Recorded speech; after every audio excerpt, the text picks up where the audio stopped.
Hello everyone, कैसे हैं आप सब लोग। हमारे न्यू चैप्टर का नाम क्या है? Non corporate entities. देखिए, जैसे आपको पता है कि बिजनेस करने के लिए बहुत सारी एंटिटीज होती हैं।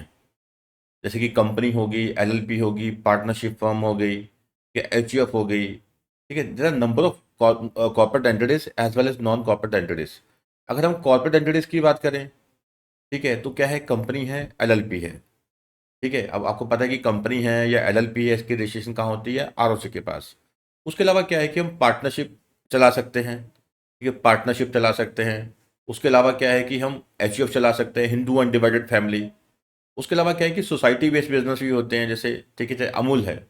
अमूल का जो बिजनेस है उसमें क्या है कि एक सोसाइटी बेस्ड बिजनेस है, मल्टी स्टेट कोऑपरेटिव सोसाइटी। ठीक है, तो पार्टनरशिप फर्म हो सकती है, एचयूएफ हो सकती है, कोऑपरेटिव सोसाइटी हो सकती है, मल्टी स्टेट कोऑपरेटिव सोसाइटी हो सकती है। ठीक है, तो ऐसा नहीं है कि खाली कंपनी ही आप बना सकते हैं। ठीक है, तो कई प्रकार की क्या है कि एंटिटीज हो सकती हैं। ठीक है, कॉर्पोरेट एंटिटीज में क्या आ जाता है? कंपनीज आ गया, एलएलपी आ गया, ये एक separate legal entity type companies हैं, एलएलपीज हैं। ठीक है, उसके अलावा क्या है? नॉन कॉर्पोरेट में क्या जाता है? पार्टनरशिप आ गया, प्रोप्राइटरशिप आ गया। ठीक है, प्रोप्राइटरशिप तो हमने जो देखा था कि फर्स्ट चैप्टर में ही काफ़ी कुछ कवर था। ठीक है, तो इस चैप्टर में जो हम पढ़ने वाले हैं, नॉन कॉर्पोरेट एंटिटीज में जो हम बेसिकली हम ज़्यादा स्टडी करने वाले हैं, ठीक है, वो पार्टनरशिप के बारे में है। ठीक है, सोसाइटीज़ के बारे में है। सॉल्व प्रोप्राइटरशिप के बारे में डिस्कस करेंगे। ठीक है, बेसिकली जो लॉज एप्लीकेबल है यहाँ पे, रेगुलेटरी फ्रेमवर्क एप्लीकेबल है इस चैप्टर के अंडर, वो कौन सा है? पार्टनरशिप एक्ट हो गया। ठीक है, सोसाइटी एक्ट हो गया। उसके अलावा multi state cooperative societies act हो गया। ठीक है, उसके अलावा एचयूएफ के रिगार्डिंग जो हमारे देश में लीगल फ्रेमवर्क है, उसके बारे में भी क्या है कि इस चैप्टर में हम डिस्कस करने वाले हैं। तो ये चैप्टर थोड़ा सा लेंथी है देखने को, बट बहुत ईजी है। जब हम पढ़ेंगे तो लगेगा कि यार काफ़ी लेंथी है, बट है कुछ भी नहीं चैप्टर में, बहुत आसान चैप्टर है। एग्जाम में आता भी है काफ़ी इसमें से। तो हमने इस चैप्टर को बहुत अच्छे से करना है ताकि हमारे जो मार्क्स हैं वो इस चैप्टर में से बिल्कुल भी नहीं जाने चाहिए। ठीक है, बहुत इजी है। और आपने ये ट्वेल्थ में बिजनेस स्टडीज में पढ़ा हुआ है काफ़ी कुछ इसमें से। तो इसमें जैसे पार्टनरशिप है, एचयूएफ है।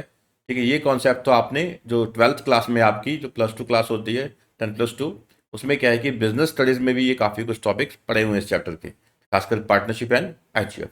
चलिए बेटा, आगे बढ़ते हैं हम। ठीक है, इस चैप्टर में जो मैं बता रहा हूँ कि रेगुलेटरी फ्रेमवर्क है। ठीक है, वो क्या है? पार्टनरशिप एक्ट है। उसकी काफ़ी सारे पॉइंट्स हम इसमें डिस्कस करने वाले हैं, पार्टनरशिप एक्ट 1932 के।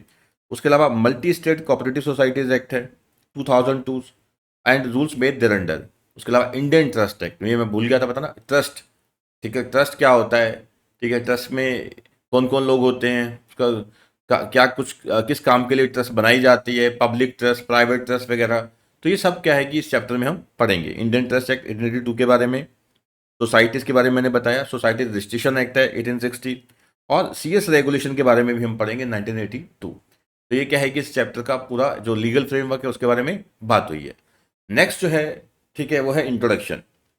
कहते देखो, ये हमने बातें जो हमारा फर्स्ट चैप्टर था वहाँ भी डिस्कस हुई थी। ठीक है, क्या बोलते हैं कि देखो, जब भी हमने कोई बिजनेस स्टार्ट करना होता है, तो जो एंटरप्रेन्योर है, जो उद्यमी है जिसने बिजनेस करना है, तो सबसे पहले तो उसके माइंड में यही कन्फ्यूजन रहती है भी किस टाइप का बिजनेस स्टार्ट करे।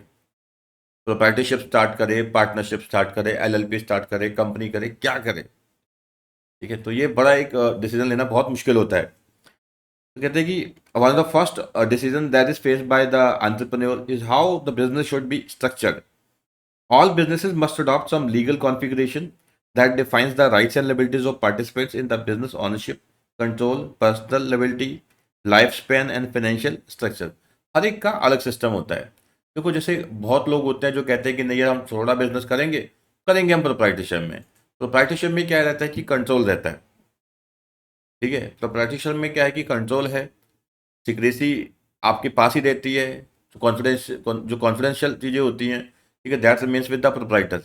एक सेंट्रलाइज कंट्रोल होता है, इंसान को होता है कि जितना ठीक है मुझे रिक्वायरमेंट है, ठीक है, वो मेरे पास ही है सब कुछ, और जो मैं चाहता हूँ तो सारा सिस्टम क्या है? सेंट्रलाइज है। बट प्रोप्राइटरशिप के भी कई सारे एक कमियां हैं जिसमें, शॉर्ट कमिंग्स हैं। सबसे बड़ी जो शॉर्ट कमिंग होती है यहाँ पे, लिबिलिटी अनलिमिटेड है। प्रोप्राइटरशिप में सबसे बड़ी दिक्कत क्या है कि लिबिलिटी अनलिमिटेड है। और दूसरी बात प्रोप्राइटरशिप की क्या है कि एक इंडिविजुअल बेस्ड बिजनेस है, उसकी डेथ होगी तो सारा किया धरा सब खत्म। कंपनी में क्या होता है कि नहीं, इसमें क्या होता है कि एक कंपनी आपको पता है कि सेपरेट लीगल एंटिटी है। जैसे मान लीजिए इन्फोसिस है, अब इन्फोसिस में कितने लोग आए कितने गए, तो क्या कंपनी बंद होगी? क्या कंपनी नहीं बंद होती। इन्वेस्टर्स का पैसा है, शेयर होल्डर्स का पैसा है, तो एक चाहता है चार और आ जाते हैं नए उसमें। जैसे सत्यम कंप्यूटर्स एक कंपनी थी once upon a time, Satyam computers में घोटाला हुआ, रामालिंगम राजू उसके प्रमोटर थे एक टाइम पे। I think it is the case of 2007 और 8। ठीक है, when I you also used to invest in the stock market and I was also the one of the investor in that Satyam computers. ठीक है, तो stock बहुत claps कर गया। तो अब कहने का भाव क्या है, क्या कंपनी बंद होगी? नहीं। ठीक है, टेक महिंद्रा ने उसको एक्वायर कर लिया। ठीक है, नहीं। तो कंपनीज में ये फायदा रहता है कि कंपनीज बंद नहीं होती। पर हम बात करते हैं कि जिसने बिजनेस स्टार्ट करना है। अब कंपनी चलो एक बंदे ने स्टार्ट कर ली, कल को कंपनी मान लो डूब भी जाती है, तो कम से कम जो उसका जो ओनर है, जो प्रमोटर है, वो तो नहीं डूबता है। जैसे अनिल अंबानी है मान लीजिए, उसकी सभी कंपनीज क्या है, कोलैप्स कर गई। आप हाल देखिए क्या है कंपनीज का। रिलायंस कम्युनिकेशन थी, रिलायंस पावर थी, रिलायंस कैपिटल थी, रिलायंस होम फाइनेंस थी, क्या कंपनीज थी, सब डूब गई, कुछ नहीं बचा। ठीक है, और आज भी उनका जो लाइफस्टाइल है राजाओं से कम नहीं है। ठीक है, नहीं। ऐसा क्यों? क्योंकि प्रोप्राइटरशिप और कंपनी में यही फर्क है। क्योंकि कंपनी जब इंसॉल्वेंट होती है तो कंपनी का प्रमोटर इंसॉल्वेंट नहीं होता, उसमें उसकी जो अपनी जो एसेट्स हैं वो उसकी एसेट्स हैं। अब जो पैसा डूबेगा वो क्या है कि इन्वेस्टर्स का डूबेगा, शेयरहोल्डर का डूबेगा। मान लीजिए अनिल अंबानी का जितना भी शेयर था उसमें, मान लो वो डूब गया, बाकी उसकी जो सैलरी उसने ली होगी, करोड़ों में सैलरी ली होगी, उसने अपनी जो पर्सनल जो उसकी वैल्यू अपनी एसेट्स थी उसकी, वो तो उसी की रहेंगी ना। ये थोड़ी ना है कि आप प्रमोटर की जो पर्सनल एसेट्स हैं उससे आप क्या है कि कंपनी के डेट पे करेंगे, ऐसा नहीं है। प्रोप्राइटरशिप में तो क्या होता है कि अगर प्रोप्राइटरशिप का बिजनेस अगर जो है वो इंसॉल्वेंट हो जाता है, बैंकरप्ट हो जाता है, तो प्रोप्राइटर के जो बिजनेस के डेट को पे करने के लिए उसकी जो पर्सनल जो एसेट्स हैं, प्राइवेट एस्टेट है उसकी, वो भी आपको क्या है कि बेचनी पड़ेगी, just to repay the debt of business. तो वहां पे कोई सेफ्टी नहीं है। जो कहते हैं कि अपना रिस्क कवर करने के लिए इंश्योरेंस, तो वो नहीं है कंपनी में। तो क्या एक लाइक इंश्योरेंस हो जाती है कि ठीक है कंपनी कल को बिजनेस नहीं चलता, क्लैप्स कर जाता है, तो हम कंपनी बंद कर देंगे। ठीक है, वाइंड अप हो जाएगी, लोगों का पैसा डूब जाएगा और हमारा भी डूब जाएगा जितना लगा होगा। बट जो प्रोप्राइटरशिप है उसमें ऐसा नहीं होता। ठीक है, लोगों का पैसा पे करने के लिए आपको अपने घर की एसेट जो पर्सनल एसेट्स हैं वो भी बेचनी पड़ेंगी। ठीक है, ये प्रोप्राइटरशिप का क्या है कि कमी है। बट मैंने आपको बताया कि हर चीज़ के फायदे भी हैं, नुकसान भी हैं। प्रोप्राइटरशिप का फायदा सबसे ज़्यादा क्या है कि चीज़ें आपके हाथ में रहती हैं, कंट्रोल में रहती हैं। ठीक है, you are the central owner, real owner and only owner, sole owner of your business. ठीक है, in which direction you want your business to run and you run that, you do that.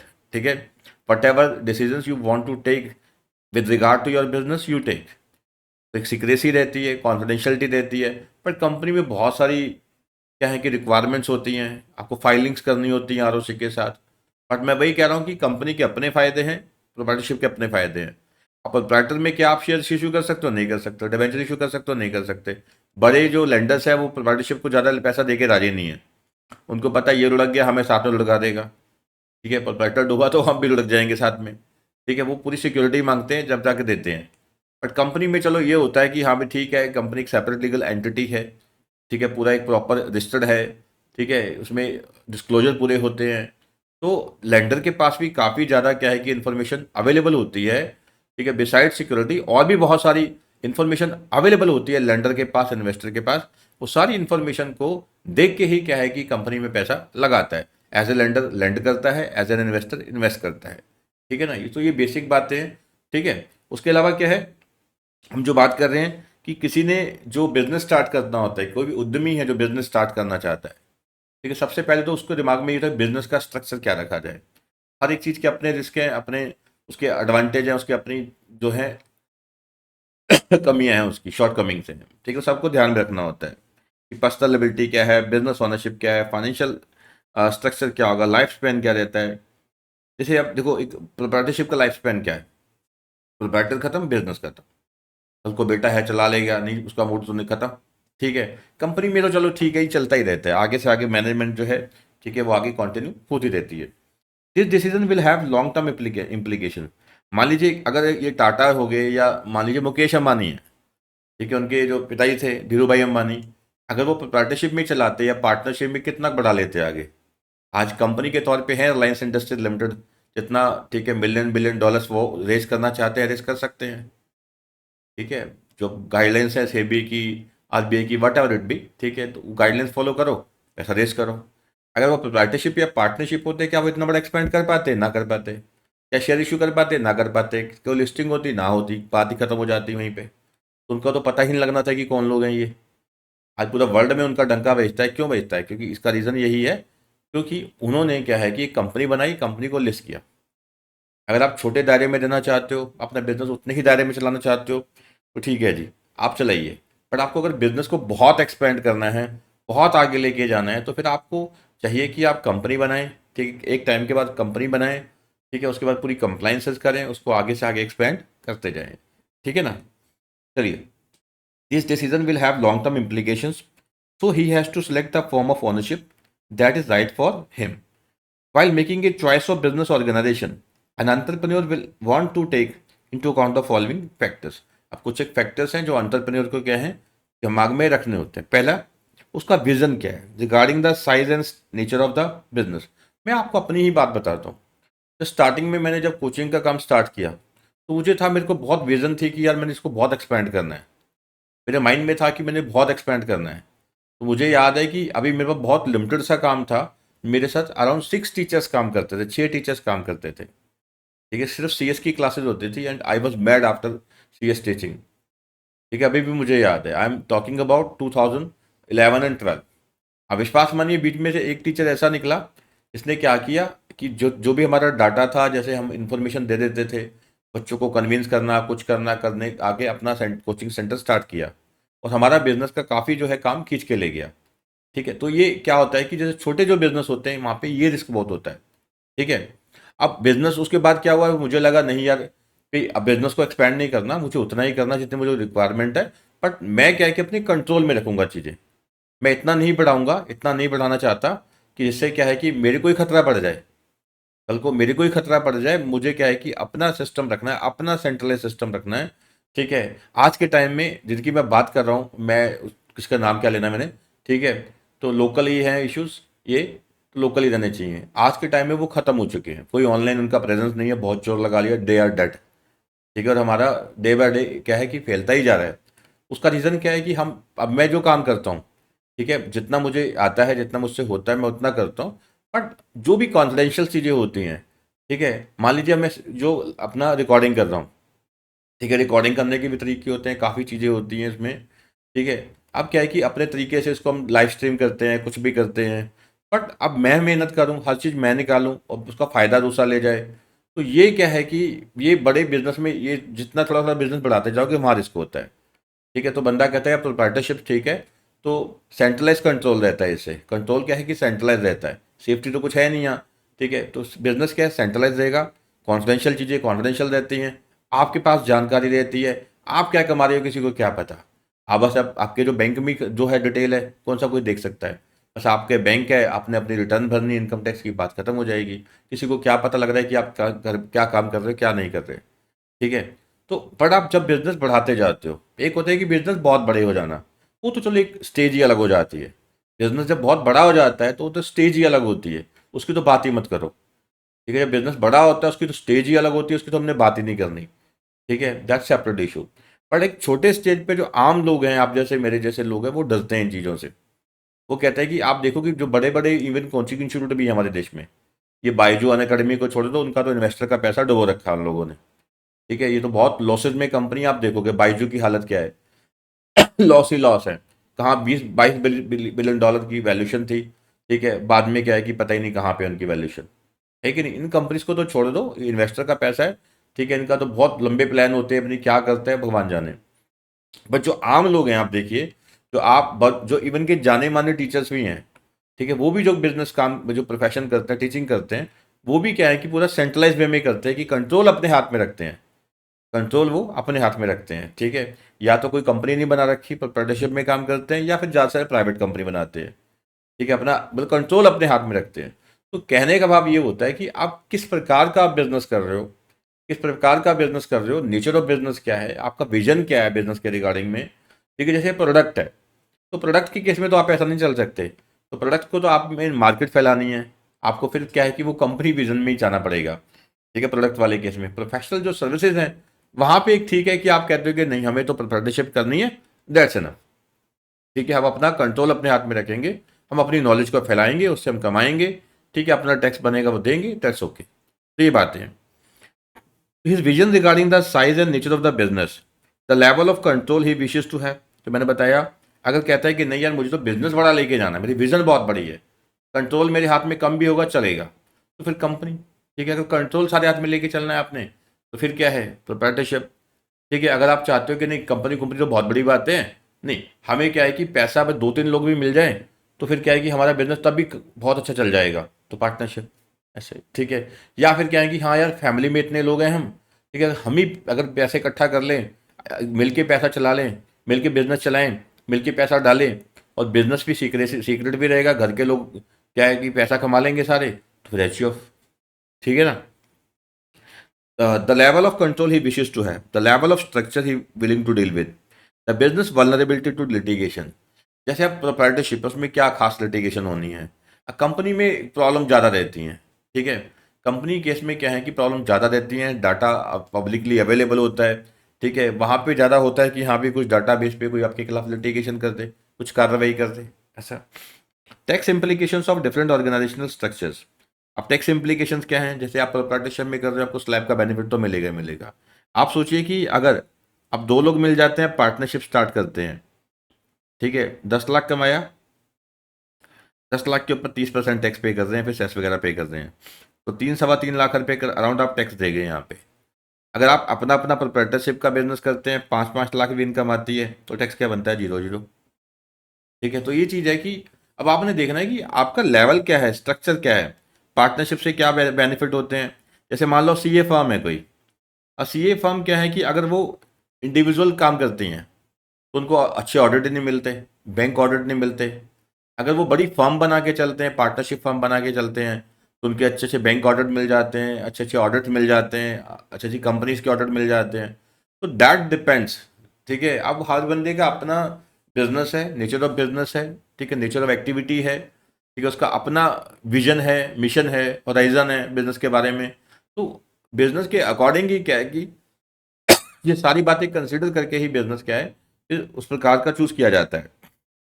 तो expected profit क्या है, loss क्या है, ठीक है, कैसे प्रॉफिट हो सकता है, क्या लॉस हो सकता है, जहाँ पे क्या है कि प्रॉफिट के चांसेस ज़्यादा हैं, लॉस के भी चांसेस ज़्यादा है, फिर बंदा कहता है यार कंपनी सही है, कि कल को लॉस हो गया तो घर के बर्तन तो नहीं बिकेंगे, वो बचे रहेंगे, घर तो नहीं बिकेगा, बचा रहेगा, तो ठीक है कंपनी ही सही है। ठीक है, whether or not he will need to reinvest earnings in to the business. क्या हमारे को जो बिजनेस में और भी पैसा लगाना पड़ेगा, आगे से आगे, आगे से आगे, आगे से आगे। ठीक है, तो वो सब देखा जाएगा। His need for access to cash out of business for himself, उसे अपने लिए भी पैसा कितना चाहिए बिजनेस में से। ठीक है, तो ये सारी बातों को कंसिडर करके ही बंदा बिजनेस का सिलेक्शन करता है। ठीक है, नेचर ऑफ जो टाइप ऑफ जो बिजनेस है उसका सिलेक्शन करता है कि पार्टनरशिप, पार्टनरशिप भी, कंपनी है, एलएलपी है, एचयूएफ है, क्या स्टार्ट करना है। ठीक है, और इस लेक्चर में जो हम बात करेंगे वो अभी पार्टनरशिप के बारे में बात करेंगे, और भी बहुत सारी बातें हैं ट्रस्ट के बारे में, एचयूएफ के बारे में, सोसाइटीज़ के बारे में, बट इस लेक्चर में क्या है कि हम पहले पार्टनरशिप डिस्कस करेंगे। अब देखो पार्टनरशिप है क्या, आपको पता ही है। पार्टनरशिप में क्या है कि दो या दो से ज़्यादा लोग होते हैं जो आते हैं, बिजनेस स्टार्ट करते हैं। ठीक है, बिजनेस स्टार्ट करते हैं। कंपनीज एक्ट 2013 ये साफ साफ कहता है कि यहाँ भी जो पार्टनर्स की संख्या है वो मैक्सिमम कितनी हो सकती है। ठीक है, मैक्सिमम कितनी हो सकती है, as may be prescribed but not exceeding 100। देखो मिनिमम तो आपको पता ही है, मिनिमम क्या है,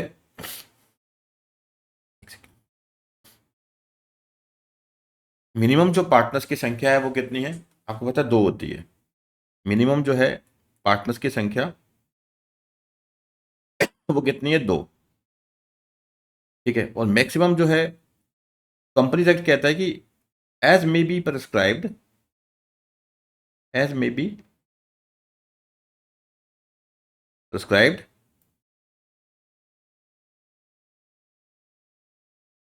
बट नॉट एक्सीडिंग 100। आज के टाइम में जो प्रिस्क्राइब्ड है बेटा, एट प्रेजेंट जो है मैक्सिमम लिमिट जो प्रिस्क्राइब्ड है वो 50 है। एट प्रेजेंट जो है मैक्सिमम लिमिट कितनी है, तो प्रिस्क्राइब्ड है बाय एमसीए, ठीक है, बाय रूल्स, तो कितनी है 50। आज की बात करें तो मिनिमम पार्टनर्स तो 2, मैक्सिमम कितने हो सकते हैं 50, 50, ठीक है। अब पार्टनरशिप आपको पता ही है कि जहाँ पे 2 या 2 से ज़्यादा लोग इकट्ठा होते हैं, एक बिजनेस स्टार्ट करते हैं, मकसद क्या होता है, प्रॉफिट कमाना, ठीक है, मकसद क्या होता है, प्रॉफिट कमाना, ठीक है, प्रॉफिट कमाना। और यहाँ पे क्या होना चाहिए, प्रॉफिट शेयरिंग होनी चाहिए। इस बंदे को मान के चलो कि हमने फिक्स कर रखा है कि तुझे 50,000 महीना देंगे, उसके अलावा कुछ नहीं देंगे, प्रॉफिट में हिस्सा नहीं देंगे, तो बिजनेस में पार्टिसिपेट करेगा, आएगा जाएगा, सब कुछ करेगा, but we will not share the profit with you, we will give a fix salary, we will give a fix amount to you. तो that is not a partner, he is not a partner, वो partner नहीं है, ठीक है। और फिर आपको याद होगा हम पढ़ते थे 12th क्लास में भी, ठीक है, यहाँ पे क्या होना चाहिए, बिजनेस होना चाहिए। अगर बिजनेस नहीं है तो कोई पार्टनरशिप नहीं हो सकती। बिजनेस इंक्लूड्स प्रोफेशन, बिजनेस हो या प्रोफेशन हो, जैसे मैं पढ़ाता हूँ तो मेरा प्रोफेशन है, ठीक है, कोई सी ए सी एस का काम करता है, प्रोफेशन है, ठीक है। तो प्रॉफिट मकसद होना चाहिए, ठीक है, ऑब्जेक्टिव क्या है, प्रॉफिट मकसद होना चाहिए, ठीक है। और दूसरा है कि प्रॉफिट शेयरिंग होनी चाहिए, ठीक है, लॉस शेयरिंग होना हो, प्रॉफिट शेयरिंग जरूर होनी चाहिए, ठीक है। और फिर कैसे ये कैसे हो सकता है, हाँ बिल्कुल, कहते हैं कि प्रॉफिट शेयरिंग मस्ट है, लॉस शेयरिंग मस्ट नहीं है पार्टनरशिप में। बिजनेस होना चाहिए, बिजनेस इंक्लूड्स प्रोफेशन, ठीक है जी। तो जहाँ पे मकसद प्रॉफिट कमाने का नहीं है, जैसे मान लीजिए आप चाहते हो कि आप नॉन गवर्नमेंट ऑर्गेनाइजेशन स्टार्ट करना चाहते हो, आप चाहते हो कि जो बूढ़े ठीक है बेसहारा लोग हैं, आप उनकी सहायता करना चाहते हो, 4-5 लोग मिलके, तो आप एनजीओ स्टार्ट करोगे, फिर वो आप सेक्शन 8 कंपनी बना सकते हो, ट्रस्ट बना सकते हो, ऐसा कुछ कर सकते हो, ठीक है। फिर आप पार्टनरशिप स्टार्ट नहीं कर सकते, क्योंकि यहाँ आपका मकसद लोगों की भलाई करने का है, प्रॉफिट कमाने का नहीं है। पार्टनरशिप तो प्रॉफिट के लिए ही की जाती है, ठीक है ना। चलिए बेटा, पार्टनरशिप कहता है कि क्या है, एक एसोसिएशन ऑफ पर्सन है who agree to combine their financial resources and managerial abilities to run a business। बिल्कुल, जो अब देखो, एक व्यक्ति तो एक ही दिशा में हाथ पैर मार पाएगा, 2 लोग हो जाएंगे, 2 में मारेंगे, 4 हो गए, 4 दिशाओं में हाथ मारेंगे। तो 4 लोग होंगे, किसी को आईटी की नॉलेज होगी, जैसे हम मान लीजिए मैं पढ़ाता हूँ, मुझे पढ़ाने का पता है, मुझे आईटी की नॉलेज नहीं है। अब मान लो हमारी टीम में एक ऐसा बंदा आ जाए जो हमारी ऐप बनाए, ठीक है, प्ले स्टोर एप्लीकेशन बना दे, हमारा आईटी का काम संभाल ले, तो क्या बात बन जाए, ठीक है, तो क्या बात बन जाए।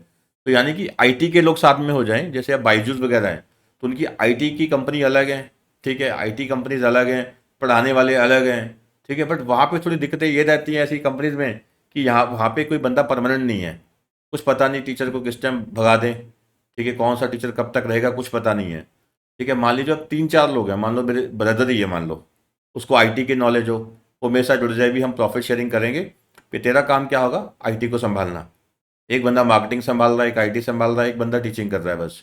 तो सोचिए कि ठीक है, तो पढ़ाने वाले को सिर्फ पढ़ाने से मतलब है ना, उसको मार्केटिंग से मतलब है ना आईटी से मतलब है, तो क्या जबरदस्त क्या है कि एक क्या है कॉम्बिनेशन बन जाएगा, है कि नहीं। तो कहते हैं and managerial abilities to run a business and share profits in an agreed ratio, ठीक है, एक रेशो एग्रीड हो जाती है कि उसमें प्रॉफिट शेयरिंग होती है, जिसको बोलते हैं प्रॉफिट शेयरिंग रेशो।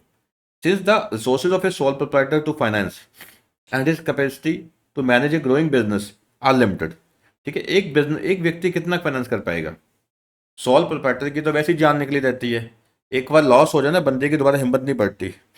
एक बार क्या है, जो बंदे का लॉस हो जाए ना एक इंडिविजुअल को, तो उसके बाद वो दोबारा हिम्मत नहीं पड़ती काम करने की, ठीक है।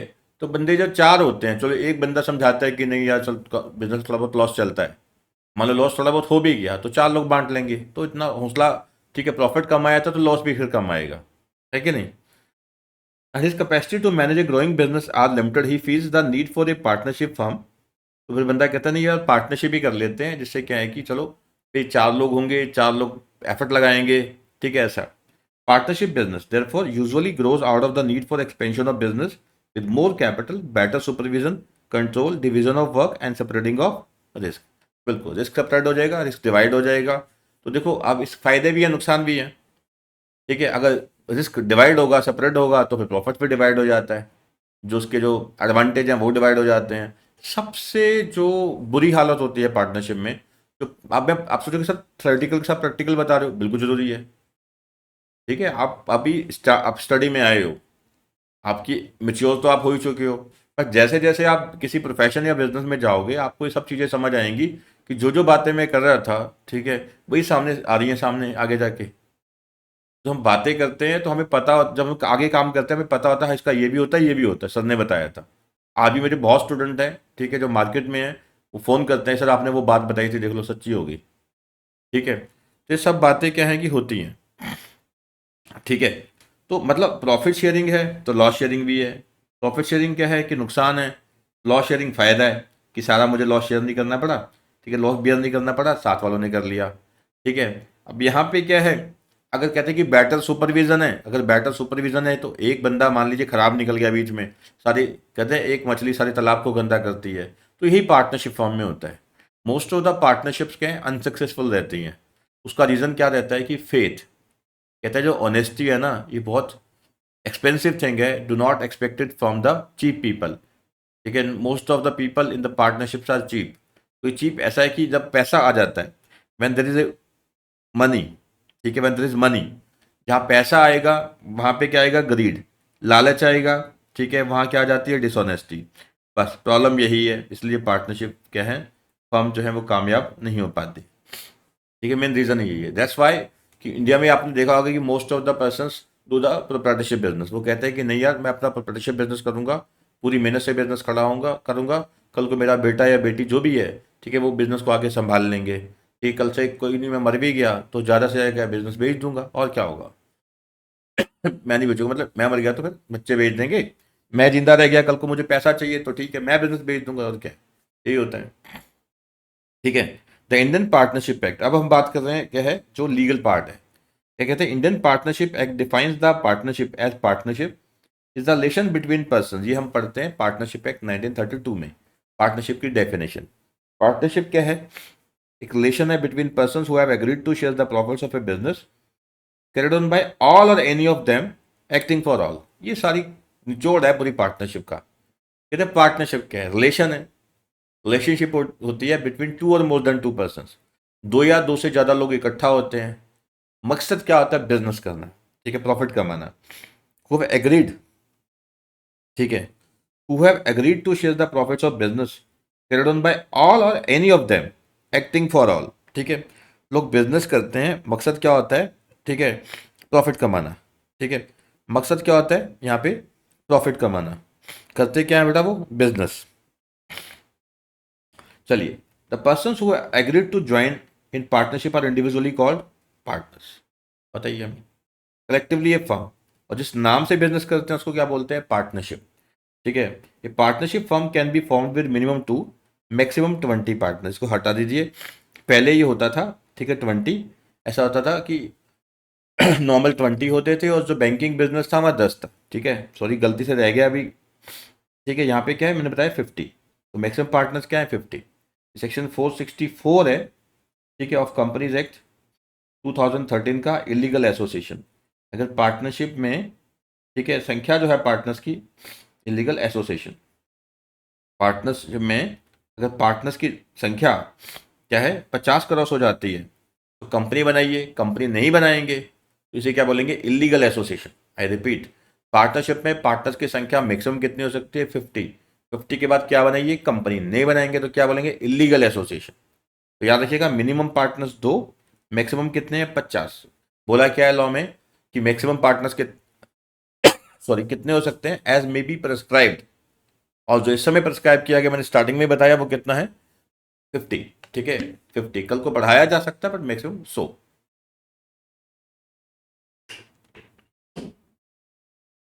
नेक्स्ट है कुछ इंपॉर्टेंट डेफिनेशन है। ठीक है, कुछ इंपॉर्टेंट डेफिनेशन हैं जो डिस्कस की गई हैं हमारे सिलेबस में। पहला है act of firm, means any act और omission by all the partners or by any partner or agent of the firm which give rise to right enforceable by or against the firm। अब act of firm में क्या आ गया कि partner ने कुछ भी किया फर्म लायबल है, पार्टनर्स ने मिलके सब ने कुछ किया फर्म लायबल है, या फर्म का कोई एजेंट है, पार्टनरशिप फर्म का कोई एजेंट है, वो फर्म के बिहाफ पे कुछ करता है तो फिर फर्म लायबल है। तो कोई भी ऐसा काम जो पार्टनर ने किया, ठीक है, फर्म के बिहाफ पे, ठीक है, उसके लिए फर्म लायबल है, या पार्टनर से मिलके किया फर्म के बिहाफ पे, या किसी एजेंट ने किया फर्म के, तो फर्म लायबल होती है, तो फर्म के खिलाफ एक्शन इनिशिएट हो सकता है, तो उसे बोलते हैं एक्ट ऑफ फर्म। पार्टनरशिप हमने बात की है कि पार्टनरशिप क्या है, एक रिलेशन है, रिलेशनशिप है between two or more than two person who have agreed to carry on the business, ठीक है, who have agreed to share the profits for the from the business carried on by all or any of them. मतलब एक तो क्या है कि relationship है, ठीक है, पार्टनरशिप एक तो क्या होगी, relationship between two or more than two person है, ठीक है, आपको पता ही है सारा वैसे, ये फिर लिख देता हूँ। एक तो क्या है कि रिलेशनशिप है, रिलेशनशिप है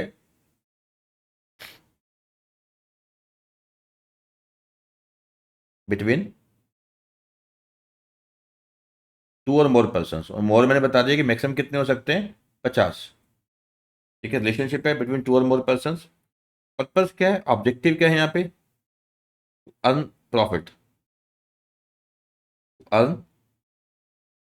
प्रॉफिट, और दूसरा there must be a business, यानी कि आप कोई साधुओं वाला काम नहीं कर सकते हैं, चैरिटी नहीं कर सकते, ठीक है, चैरिटी के लिए बिजनेस नहीं बनाया जाता पार्टनरशिप का, ठीक है, तो अर्न प्रॉफिट यहाँ मकसद है, ठीक है, और क्या है, there must be a business, there must be a business including profession, business होना चाहिए, ठीक है, बिजनेस में भी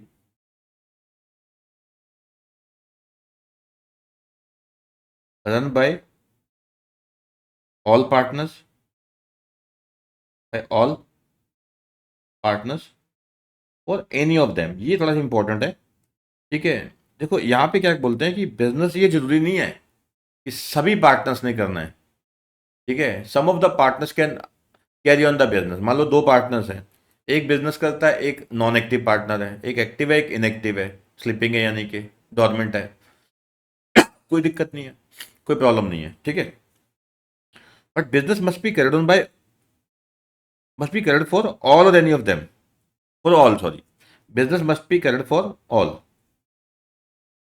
ठीक है, इसको बोलते हैं फॉर ऑल, ठीक है, इसको बोलते हैं कॉन्सेप्ट ऑफ एजेंसी, यानी कि जो बिजनेस कर रहा है, ठीक है, ये हो सकता है कि एक बिजनेस चला रहा हो पार्टनर, ये सभी मिलकर चला रहे हो सकता है कि एक पार्टनर एक्टिव है, एक स्लीपिंग है, और जो बिजनेस का बेनिफिट है वो सभी पार्टनर्स को जाना चाहिए, ठीक है, प्रॉफिट शेयरिंग सबके बीच में होंगी, यानी एक्टिंग फॉर ऑल, ठीक है, तो ये business must B grade for all, सबके लिए बिजनेस होना चाहिए, ठीक है, हो सकता है चला एक रहा हो, दो चला रहे हो, पर चलाना सभी पार्टनर्स के लिए, प्रॉफिट सब पार्टनर बांटेंगे, ठीक है। पार्टनरशिप क्या है, is the relationship between person who have agreed to share the profits of a business carried on by all, जो पढ़ा हमने, और any of them acting for all। Business हो सकता है कि एक पार्टनर चला रहा हो या उससे ज्यादा चला रहे हो, बट एक्टिंग फॉर ऑल का मतलब क्या है कि benefit will accrue to all the partners. If a person is not getting the share in the profits of a partnership firm, is not a partner, वो पार्टनर नहीं है, कोई employ होगा।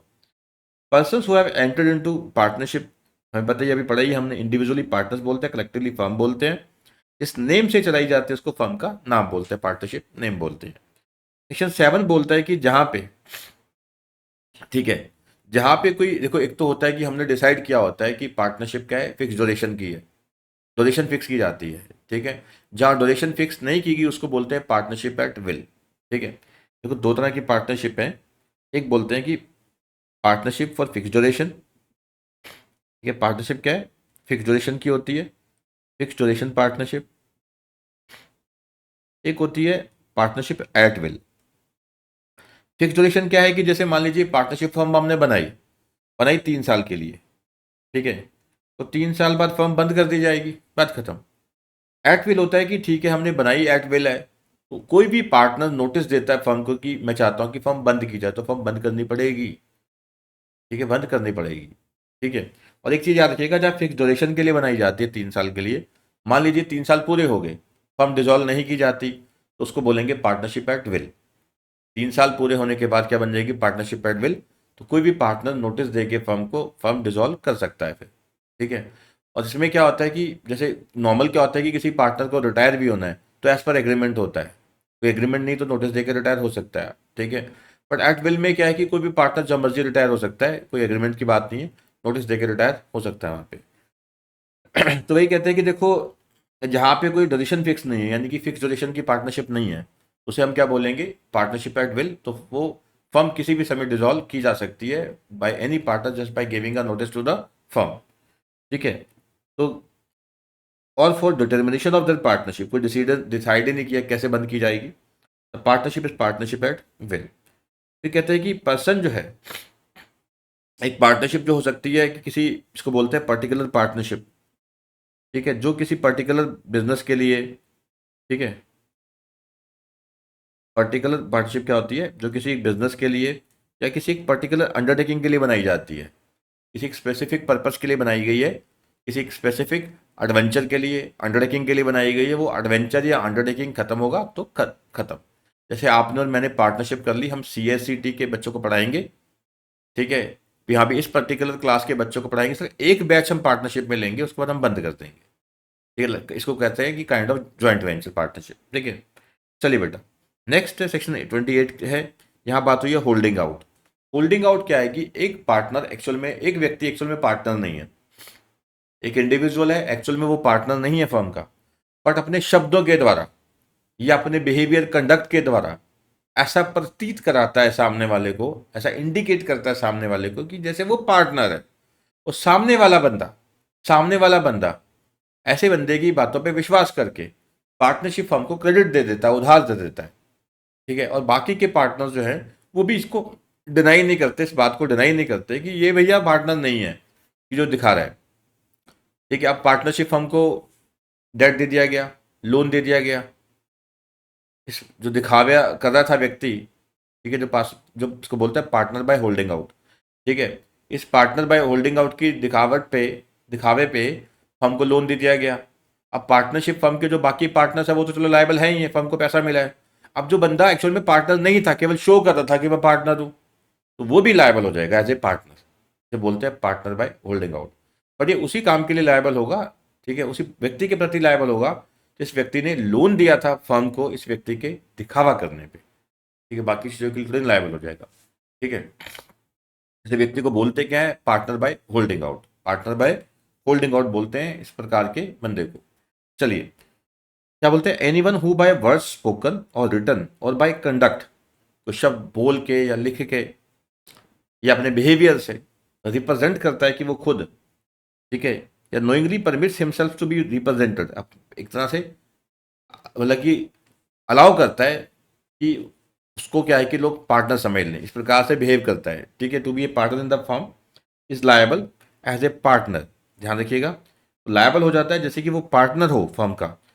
Any one who has on the faith of such representation, ऐसे individual की दिखावे पे, conduct पे, ठीक है, उसके शब्दों जो बोले गए हैं, लिखे गए हैं, ठीक है, उस पर विश्वास करके किसी व्यक्ति ने फर्म को क्रेडिट दे दिया है, given credit to the firm. Whether the person representing himself or represented to be a partner does not know the representation has reached person so giving credit।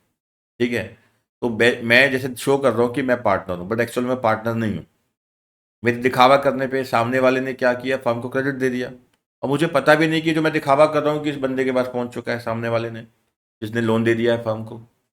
ये तभी मैं लायबल हो जाता हूँ क्योंकि मैंने ऐसा दिखावा किया और मेरे दिखावे पे बहुत लोगों ने विश्वास कर लिया, उन लोगों में से किसी ने एक फर्म को लोन दे दिया और मुझे पता ही नहीं मेरे दिखावे पे किस किसने विश्वास कर लिया। ठीक है, मान लो अमिताभ बच्चन किसी एक पार्टनरशिप, एक फर्म है, उसके साथ खड़े हो जाते हैं, ये तो मेरी फर्म है जी, टेंशन ना लो, आप करो, डील करो, ठीक है, मेरे घर की फर्म है, मैं ही हूँ उसमें। अब मान लीजिए कोई बंदा, कोई बैंक है मान लीजिए, उस व्यक्ति की, अमिताभ बच्चन की रिप्रेजेंटेशन पे, ठीक है, लोन दे देता है उस बंदे को, इसको जो इंडिविजुअल था। ऑब्वियसली क्या अमिताभ बच्चन लायबल नहीं होंगे, बिल्कुल होंगे। ठीक है नहीं, क्योंकि इतनी वो बड़ी, ठीक है, एक सेलिब्रिटी है वो, इतनी बड़ी हस्ती के क्या दिखाने पे कोई लोन नहीं देगा, बिल्कुल देगा। है कि नहीं, तो ऐसा। Whether where after a partner's death the business is continued in the old firm name, the continued use of that name or of deceased partner's name as a part thereof shall not of itself make his legal representative or the state liable for any act of the firm done after his death।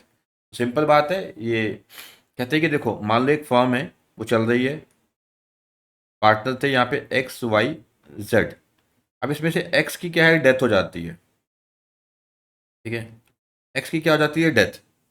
अब Y Z इस partner को continue करते हैं, ठीक है, simple सी बात कहते हैं आपको, मुझे पता नहीं सब बातें क्या हैं कि उसमें हमने पढ़ी हुई है 12th क्लास में, ठीक है। अब यहाँ पे क्या है कि वाई प्लस जेड इसको कंटिन्यू करते हैं, तो कहते हैं कि जो एक्स है जिसकी डेथ हो गई है, उसके जो लीगल रिप्रेजेंटेटिव हैं वो केवल तभी तक लायबल हैं जब तक उसकी डेथ हुई है। मान लो जिस दिन डेथ हुई है तब तक लेबिलिटी है, ठीक है, उस पार्टनर की तब तक लेबिलिटी थी, और वो तो चला गया, अब डेथ होगी उसकी, उसके जो लीगल रिप्रेजेंटेटिव उनकी तब तक लेबिलिटी है जब तक एक्स की डेथ हुई है। उसके बाद जो बचे हुए पार्टनर्स हैं तो फर्म को चला रहे हैं वही लायबल है, whatever liabilities are incurred after the death of the partner, one of the partner, ठीक है। तो उसके लिए जो पार्टनर्स जो बिजनेस रन कर रहे हैं अलाइव पार्टनर्स हैं, only they are liable, not the deceased partner, ठीक है, और हिज रिप्रेजेंटेटिव। चलिए नेक्स्ट है डिसोल्यूशन ऑफ फर्म। कहते हैं dissolution of partnership between all the partners of firm is called the dissolution of firm. अब dissolution of partnership और dissolution firm में फर्क होता है।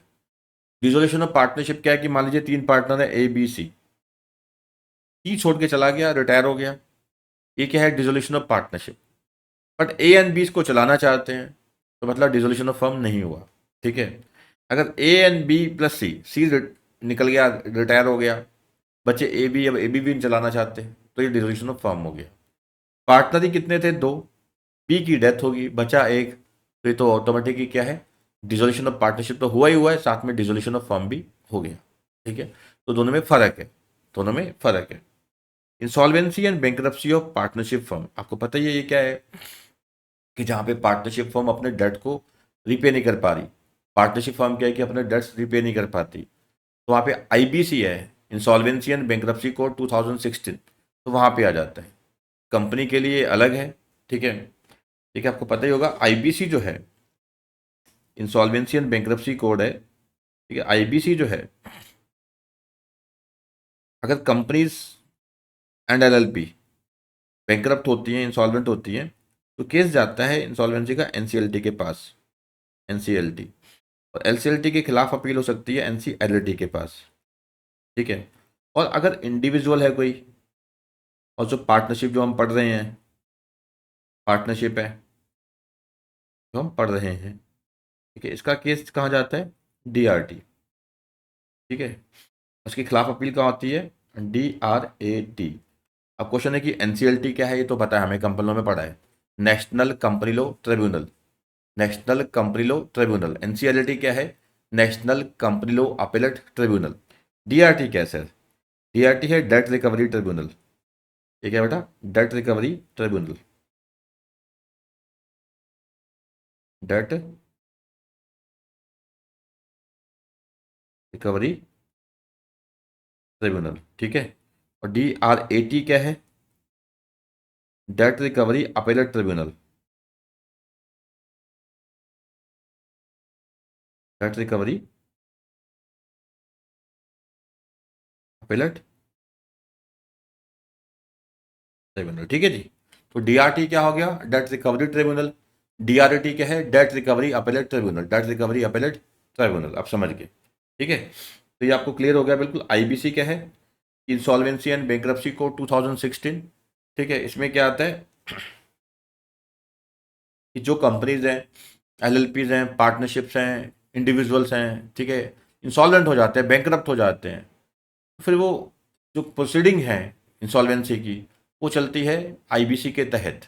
अगर कंपनी या कोई एलएलपी इंसॉल्वेंट होती है, ठीक है, तो केस जाता है एनसीएलटी के पास। एनसीएलटी की सारी प्रोसीडिंग को कौन देखता है, लुक आफ्टर करता है, NCLT, national company law tribunal, ठीक है।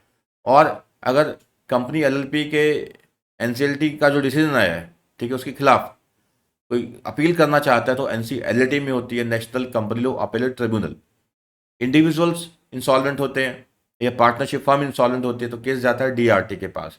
डीआरटी बोले तो डेट रिकवरी ट्रिब्यूनल, उसके खिलाफ अपील कहाँ होती है, DRT, date recovery appellate tribunal, ठीक है। चलिए बेटा, ये हो गया हमारा। फिर कहते हैं कि इस पार्टनरशिप फर्म और बॉडी कॉर्पोरेट, जैसे फर्म ये बॉडी कॉर्पोरेट बिल्कुल नहीं है, तो बॉडी कॉर्पोरेट तो क्या होती है, सेपरेट लीगल एंटिटी, ठीक है। मैं इसको समझाता हूँ, आपको अच्छे से समझ आ जाएगा। कहते हैं कि क्या पार्टनरशिप फर्म एक बॉडी कॉर्पोरेट है? ये पार्टनरशिप फर्म क्या एक बॉडी कॉर्पोरेट है? ठीक है, तो इससे पहले हमें समझना पड़ेगा बॉडी कॉर्पोरेट क्या है। बॉडी कॉर्पोरेट क्या होती है? एक सेपरेट लीगल एंटिटी। ठीक है, अब देखिए, सेपरेट लीगल एंटिटी मतलब जो इसके ऑनर्स है वो अलग है, और जो बॉडी कॉर्पोरेट है वो अलग है। जैसे कि कंपनी है, कंपनी में क्या है, कंपनी के कामों के लिए कंपनी लायबल होती है, ना कि मेंबर्स। तो कंपनी अलग है, मेंबर्स अलग है, मेंबर्स अलग है, कंपनी अलग है। कंपनी के लिए मेंबर्स, मेंबर्स के लिए कंपनी लायबल नहीं होती। एलएलपी भी ऐसे ही होता है। एलएलपी में क्या होते हैं? पार्टनर्स। अब पार्टनर्स जो होते हैं वो एलएलपी के कामों के लिए लायबल नहीं होते, और एलएलपी पार्टनर्स के कामों के लिए लायबल नहीं होते। हाँ, जो किए ही एलएलपी के लिए गए हैं वो एक अलग चीज़ है। तो पार्टनर्स के जो पर्सनल जो डिसीजंस होते हैं उसके लिए किसी प्रकार से एलएलपी लायबल नहीं होती। ठीक है, तो यानी कि अब कल को एलएलपी इंसॉल्वेंट होती है तो ये नहीं कि पार्टनर इंसॉल्वेंट हो जाएंगे। ठीक है, उनको घर से लेके आना पड़ेगा, जितनी उनकी अग्रीड कंट्रीब्यूशन है वो उतने के लिए लायबल है। एलएलपी में पार्टनर्स का जितना अग्रीड कंट्रीब्यूशन है, कि जितना अग्री कर रखा था कि हम इतना देंगे, उतना ही वो लायबल, उससे ज़्यादा वो लायबल नहीं होते। They are liable up to the agreed contribution, they are liable up to the agreed contribution, not beyond that. ठीक है, कंपनी में कंपनी के मेंबर्स लायबल है जितना उनके पास शेयर कैपिटल है। 10 रुपए का शेयर है, 8 वो दे चुके हैं, तो वो 2 के लिए लायबल है केवल। ठीक है, तो मतलब यहाँ पे सेपरेट लीगल एंटिटी है, कंपनी अलग, मेंबर अलग, एलएलपी अलग, पार्टनर्स अलग। बट फर्म में ऐसा नहीं होता। पार्टनरशिप फर्म में क्या होता है, पार्टनर्स की जो लिबिलिटी होती है वो पर्सनल होती है। यानी कि पार्टनरशिप फर्म के डेट को पे करने के लिए पार्टनर्स को अपनी जो प्राइवेट एसेट्स हैं, पर्सनल एस्टेट है उनकी, उसको भी बेचना पड़ता है। तो ये सेपरेट लीगल एंटिटी नहीं है यहाँ पे। ठीक है, तो इसलिए बॉडी कॉर्पोरेट नहीं है।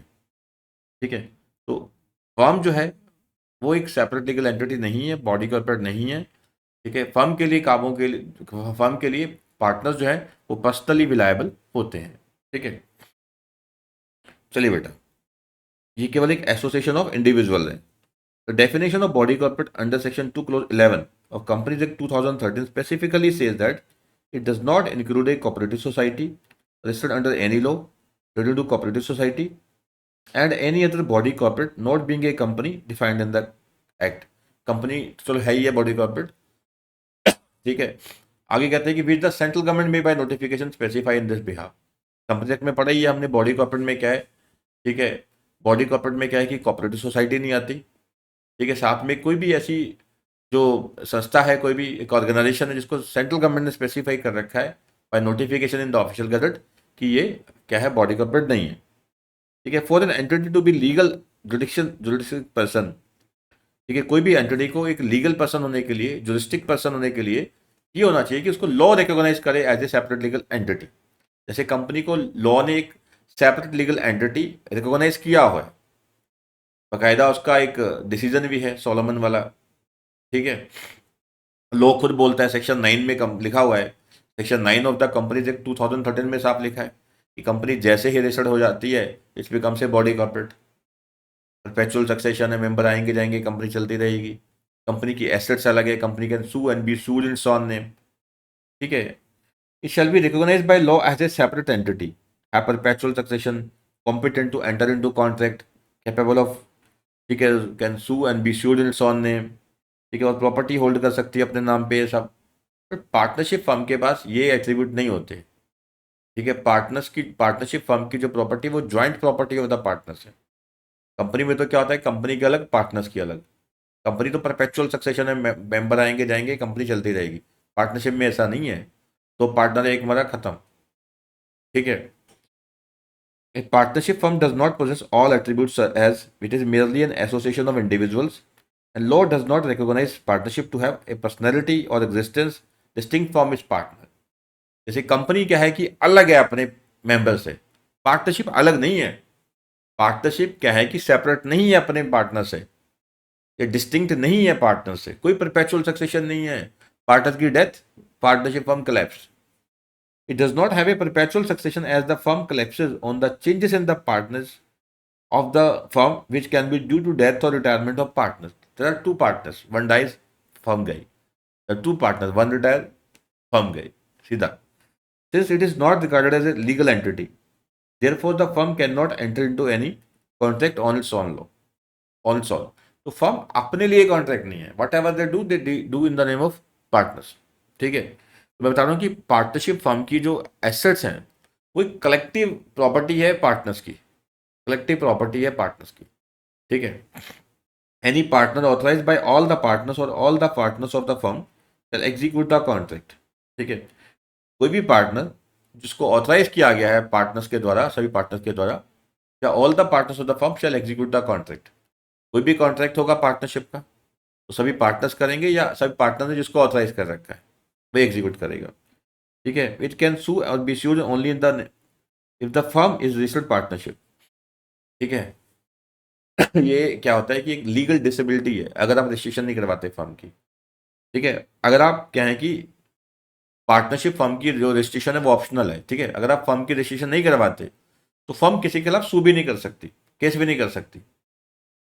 ठीक है, केस भी नहीं कर सकती। ठीक है, तो रजिस्ट्रेशन तो चलो मैंडेटरी है, इसकी रजिस्ट्रेशन करवानी तो मैंडेटरी है। 100 रुपये से ज़्यादा का लीगल क्लेम सेट ऑफ नहीं कर सकती। ठीक है, तो समझ गए कि कुल मिला के क्या है कि पार्टनरशिप फर्म जो है वो क्या है, not a separate legal entity, not a separate legal entity, ये कोई सेपरेट लीगल एंटिटी नहीं है। ठीक है, फर्म क्या है, कोई भी सेपरेट लीगल एंटिटी नहीं है, ये कोई सेपरेट लीगल एंटिटी नहीं है। ठीक है, कोई परपेचुअल सक्सेशन नहीं है। ठीक है, कोई परपेचुअल सक्सेशन नहीं है। ठीक है, और ये क्या है कि अपने नाम पे प्रॉपर्टी होल्ड नहीं कर सकती। यस, और हाँ, इन सभी कमियों के कारण क्या है कि एक नया कॉन्सेप्ट लॉन्च किया गया था 2008 में, एलएलपी एक्ट 2008।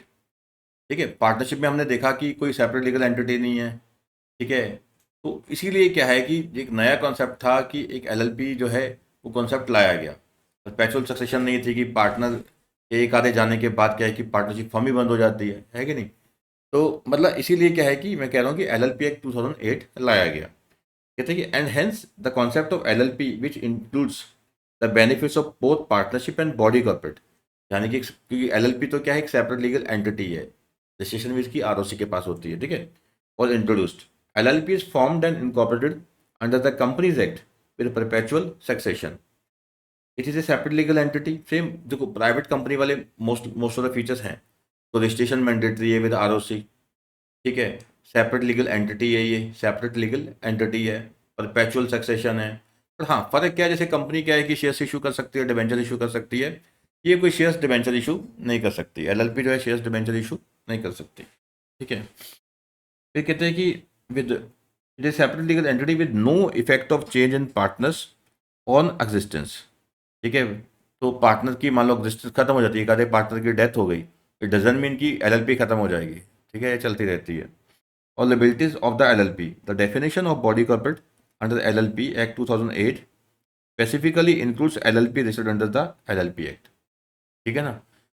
तो कहते हैं जो बॉडी कॉर्पोरेट की डेफिनेशन है कंपनी एक्ट 2013 की, वहाँ तो चलो नहीं बताया एलएलपी के बारे में कि ये बॉडी कॉर्पोरेट है या नहीं है, बट जो एलएलपी एक्ट में साफ साफ बता रखा है कि यहाँ भी जो बॉडी कॉर्पोरेट की डेफिनेशन है वहाँ ये एलएलपी बॉडी कॉर्पोरेट में आएगी। नेक्स्ट है फीचर्स ऑफ पार्टनरशिप। अब देखो जो हम पढ़ रहे थे स्टार्टिंग में पार्टनरशिप की डेफिनेशन वो क्या थी। Partnership is the relation between two or more than two person who have agreed to carry on the business. ठीक है, carry on the business business by all or any of them acting for all. पहली बात तो क्या था कि agreement होना चाहिए, agreement. There must be an agreement between the partners, there must be an agreement between the partners. ठीक है, अब इसमें एग्रीमेंट की अगर मैं आपको चीज समझाऊं तो इसमें एक चीज याद रखना, जैसे तीन बातें करते हैं हम। एक पार्टनरशिप है, एक एचयूएफ है, एक कंपनी है। देखो पार्टनरशिप जो होती है ना वो होती है by agreement, by agreement. Partnership जो होती है वो होती है बाय एग्रीमेंट। एचयूएफ जो होती है वो होती है बाय बर्थ जिसको बोलते हैं, नहीं बाय स्टेटस लिखिए यहाँ पे, बाय स्टेटस। कंपनी जो होती है बाय ऑपरेशन ऑफ लॉ। तीन इंपॉर्टेंट बातें हैं। पार्टनरशिप क्या है कि पार्टनरशिप हम क्या रजिस्ट्रेशन करवाएं ना करवाएं चलेगा। मेन क्या है कि पार्टनर्स के बीच में एक एग्रीमेंट होना बहुत जरूरी है। पार्टनर्स के बीच में एग्रीमेंट होना जरूरी है। एग्रीमेंट हो गया, रजिस्ट्रेशन हुई है कि नहीं हुई है डजेंट मैटर। ठीक है, तो ये क्या हो जाएगी पार्टनरशिप। एचयूएफ में क्या होता है, ये बाई स्टेटस होती है। बाई स्टेटस है, बाप बेटा मिलके बिजनेस चला रहे हैं, ठीक है, कोई पार्टनरशिप नहीं बनाई उन्होंने, कोई कुछ नहीं, तो एचयूएफ होगी। हम पढ़ेंगे दया भागा मितक्षरा, ये स्कूल ऑफ हिंदू थॉट्स, ये जो डील करते हैं किससे, एचयूएफ में, है कि नहीं। ये सब कुछ कंपनी है। कंपनी में क्या है, ये अप्लाई ऑपरेशन ऑफ लॉ है। तो कंपनी अगर आपने बनानी है तो आपको लॉ के तहत, कंपनी अगर आपने बनानी है तो लॉ के तहत आपको क्या है कि कंपनी की रजिस्ट्रेशन करवानी पड़ेगी। कि कंपनी एग्जिस्टेंस में ही तब आती है जब उसकी as per the procedure of law, as per the procedure of law incorporation होती है विद द आरओसी। ठीक है, तो ये तो क्या है कि जो पार्टनरशिप है ये रिजल्ट है एग्रीमेंट का। एचयूएफ जो है वो बाय स्टेटस होती है। अब एक एचयूएफ चल रही है बाप बेटे में, बाप का एक और बेटा पैदा हो गया तो वो भी एचयूएफ का क्या है, को पास्टर बन जाता है, मेंबर बन जाता है बाय बर्थ। ठीक है, उसको पता ही नहीं कि एचयूएफ चल रही है, बट वो मेंबर बन जाता है एचयूएफ का बाय बर्थ, बाय स्टेटस। ठीक है, कंपनी जो है वो बाय ऑपरेशन ऑफ लॉ है। ठीक है, ठीक है जी। एक तो क्या है कि एग्जिस्टेंस ऑफ बिजनेस होना जरूरी है। तो बिना बिना बिना एग्जिस्टेंस ऑफ एग्रीमेंट, बिना एग्रीमेंट के क्या है कि पार्टनरशिप हो ही नहीं सकती। और दूसरी बात है कि मैंने बोला कि जैसे बिजनेस होना जरूरी है, बिजनेस इंक्लूड्स प्रोफेशन, तो बिजनेस होना जरूरी है। प्रॉफिट एंड लॉसेस, मैं बार बार कह रहा हूँ कि प्रॉफिट का शेयर करना मस्ट है। लॉस शेयर नहीं भी करते पार्टनर, कोई दिक्कत नहीं है। एजेंसी रिलेशनशिप बड़ा इंपॉर्टेंट कॉन्सेप्ट है। ये होता है कि when one partner does anything, the other partners become liable. One partner is liable for the act done for the other partners. ठीक है, मैं कुछ करूंगा बाकी पार्टनर्स लायबल, बाकी पार्टनर कुछ करेंगे मैं भी साथ में लायबल एज ए पार्टनर। तो बोलते हैं एजेंसी। जब एक पार्टनर कुछ करता है तो माना जाता है कि वो एजेंट है, तो बाकी पार्टनर्स लायबल हो जाते हैं लाइक प्रिंसिपल। जब वो पार्टनर जो आज हम प्रिंसिपल बोल रहे हैं, कल को वो कुछ करेगा तो उसको एजेंट मान लेंगे, बाकी पार्टनर्स को हम प्रिंसिपल मानते हैं। और पार्टनर्स की लिबिलिटी यहाँ पे क्या है, अनलिमिटेड है। मैंने बताया कि पार्टनरशिप का यही सबसे बड़ा क्या है, एक अनफॉर्चुनेट चीज़ है कि यहाँ पे पार्टनर्स की लिबिलिटी अनलिमिटेड है। बट हाँ, इसी बात को खत्म करने के लिए कौन सा कॉन्सेप्ट लाया गया था, एलएलपी एक्ट 2008। ठीक है, जो लिबिलिटी का चक्कर था कि पार्टनर की लिबिलिटी तो अनलिमिटेड ही दी जाती है, तो पार्टनरशिप वाला ही काम रह गया। उसी बात को खत्म करने के लिए क्या है, कॉन्सेप्ट लाया गया था एलएलपी एक्ट 2008 का, एलएलपी का कॉन्सेप्ट लाया गया। मैनेजमेंट कॉमन है, पार्टनर्स जो हैं वो मिलके क्या है कि बिजनेस को चलाते हैं, एक्टिवली वो बिजनेस को रन करते हैं। वो एक अलग बात है कि एज पर एग्रीमेंट कोई पार्टनर स्लीपिंग पार्टनर बनना चाहता है, इनएक्टिव पार्टनर बनना चाहता है, या डॉर्मेंट बोल देते हैं उसको, डॉर्मेंट स्लीपिंग इनएक्टिव एक ही बात है। ठीक है, तो वो एक अलग बात है। Restriction on transfer of share, अगर एक पार्टनर अपना जो प्रॉफिट में शेयर है उस फर्म में शेयर है किसी और को ट्रांसफर करना चाहता है, कर सकता है with the consent of all other partners. एक पार्टनर अपना जो शेयर इन द फर्म है वो ट्रांसफर करना चाहता है टू एनी अदर पर्सन, कर सकता है with the consent of all other partners. Registration मैंने बताया कि ऑप्शनल है, करवाइए ना करवाइए मर्जी है, बट ना करवाने के नुकसान बहुत है। ठीक है, नुकसान बहुत है। आप किसी के खिलाफ केस नहीं कर सकते। कल को कोर्ट में आपने किसी के खिलाफ कोई अमाउंट लेनी है, वो सेट ऑफ करनी है, उसको जो अमाउंट देनी है उसके अगेंस्ट, या जो जिसको सेट ऑफ बोलते हैं, सेट ऑफ, तो आप सेट ऑफ नहीं क्लेम कर सकते 100 रुपये से ज़्यादा, केवल 100 रुपये तक का सेट ऑफ क्लेम कर सकते हैं। सामने वाला आपसे 10 लाख मांग रहा है, आपने 5 लाख लेने भी हैं, तो उसने 10 लाख का केस ठोक दिया, आप ये नहीं कह सकते कि 5 लाख सेट ऑफ कर दो, एडजस्ट कर दो, 100 रुपये तक का कर सकते हैं बस। ड्यूरेशन मैंने बताया, कंपनी ये पार्टनर्स की मर्जी है। एग्रीमेंट में लिख सकते हैं कि पार्टनरशिप जो है वो फिक्स ड्यूरेशन की है, तो फिक्स ड्यूरेशन के बाद वो बंद हो जाएगी। अगर कुछ नहीं लिखा तो पार्टनरशिप बाय विल है, कोई भी पार्टनर नोटिस देगा बाकी पार्टनर्स को, फर्म बंद कर दी जाएगी। अगर फिक्स ड्यूरेशन की भी है तो फिक्स ड्यूरेशन खत्म हो जाएगी। तो फिक्स ड्यूरेशन खत्म होने के बाद वो पार्टनरशिप क्या बन जाती है, पार्टनरशिप बाय विल। हाँ, अगर वो फिर डिसाइड कर ले कि 3 साल चलाएंगे चलाएंगे और, तो दैट इज अलग इशू, वो फिक्स फॉर फिक्स ड्यूरेशन बन जाएगी फिर। चल इसको फटाफट करते हैं, कॉन्सेप्ट मैंने सब क्लियर कर दिया।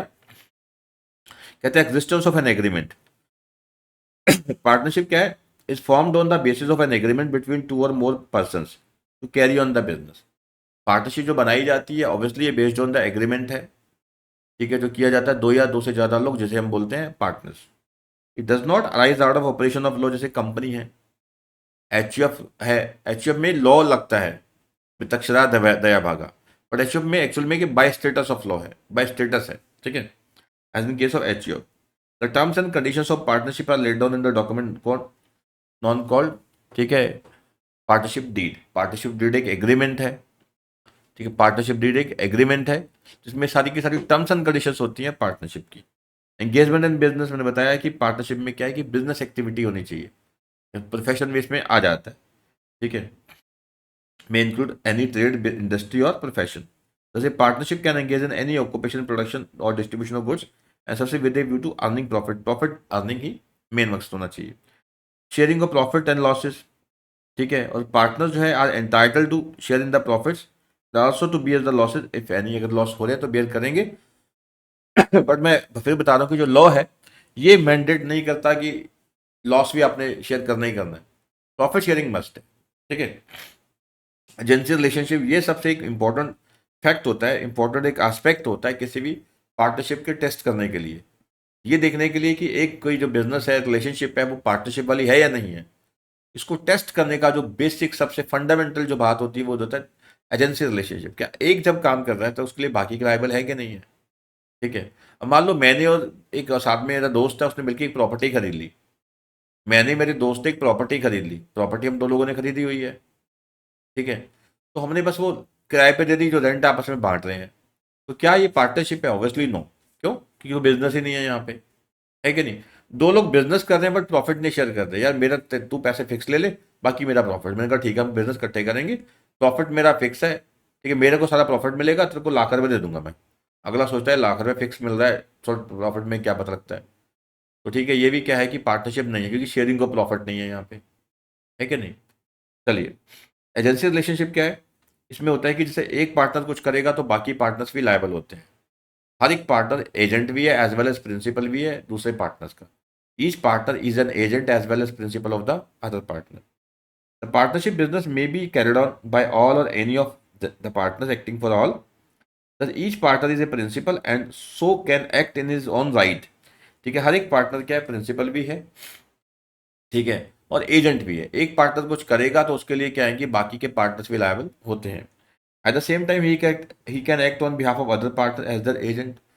ठीक है, जब आप कुछ कर रहे हो तो मैं प्रिंसिपल हूँ, मैं कुछ करता हूँ तो मैं एजेंट के तौर पे कर रहा हूँ, ठीक है, आप प्रिंसिपल हैं उसके लिए। और ऐसा नहीं कि मैं कुछ कर रहा हूँ तो आप ही लायबल है, मैं लायबल नहीं हूँ, सभी पार्टनर्स लायबल हो जाते हैं, ठीक है। चलिए, there every partner can bind the firm by his act. हर एक पार्टनर बाइंड करता है पूरी पार्टनर्स, सभी पार्टनर्स को, ठीक है। अनलिमिटेड लिबिलिटी ये तो है ही है, पार्टनरशिप में जो पार्टनर्स की लिबिलिटी है वो लिमिटेड नहीं है। एलएलपी में लिमिटेड है टू द अग्रीड कॉन्ट्रीब्यूशन। ये एक कमी है पार्टनरशिप फर्म में कि यहाँ पार्टनर्स की लिबिलिटी अनलिमिटेड है, अनलिमिटेड, ठीक है। इवन के जो उनकी प्राइवेट एस्टेट है, पर्सनल एसेट्स हैं, वो भी लायबल हो जाती हैं to repay the debt of partnership firm, ठीक है। The liability of partners is unlimited as in the case of sole proprietorship. वही हम बात कर रहे हैं कि इसीलिए कॉन्सेप्ट कौन सा लाया गया था, एलएलपी का। In case some obligation arises, then not only the partnership assets but also the private property of the partners can be taken for the repayment of liabilities of the firm। जब कोई कल को firm insolvent होती है, पैसे देने को है नहीं, तो पार्टनर की जो बिजनेस की एसेट्स है वो तो जाएंगी जाएंगी, ठीक है, तो उनकी जो प्राइवेट एसेट्स हैं वो भी बेचनी पड़ेंगी पार्टनर्स को। मैनेजमेंट कॉमन है, ये जरूरी नहीं है कि सभी के सभी पार्टनर्स पार्टिसिपेट करें। हो सकता है कि कुछ पार्टिसिपेट करेंगे, कुछ क्या है कि स्लीपिंग पार्टनर होंगे, ठीक है, ये उनकी एग्रीमेंट के ऊपर है। Every partner has a right to take part in the running of the business, but it is not necessary for all partners to participate in day to day activities. It may be carried on by all or any of them, but acting for all. जरूरी नहीं है कि सभी partners चलाएंगे मिलके, कुछ partner चला सकते हैं, कुछ ना चलाएं, ठीक है, वो स्लीपिंग रह जाए, बट मकसद सबके लिए होना चाहिए, ठीक है, सबके लिए चलाना है, वे सब प्रॉफिट शेयर करेंगे, but they are entitled to participate even if partnership business is run by some partners. Consent of all other partners is necessary for taking important decision. बेशक हो सकता है कि एक पार्टनर इनएक्टिव पार्टनर है, but फिर भी क्या है कि इंपॉर्टेंट डिसीजन लेने के लिए, जैसे nature of business he change करना है, हम पहले बनाते थे लैपटॉप, अब बनाएंगे हम मोबाइल, तो इंपॉर्टेंट जो डिसीजन है उसके लिए क्या है कि हमें सभी पार्टनर्स की कंसेंट लेनी पड़ेगी, बेशक वो बिजनेस में पार्टिसिपेट कर रहा है या नहीं कर रहा। Restriction on transferability of share, मैंने बताया कि कोई भी पार्टनर अपना शेयर ट्रांसफर करना चाहता है किसी और को, किसी थर्ड पार्टी को, कर सकता है with the consent of all other partners, with the consent of all other partners. ठीक है, तो रजिस्ट्रेशन मैंने बताया ऑप्शनल है, करवाइए ना करवाइए मर्जी है, बट नहीं करवाएंगे तो दिक्कतें बहुत है। ठीक है, क्या है, with the registrar of firm करवानी है, अगर करवानी है तो, नहीं करवानी ना कराओ, परंतु दिक्कत मैंने आपको समझा दी।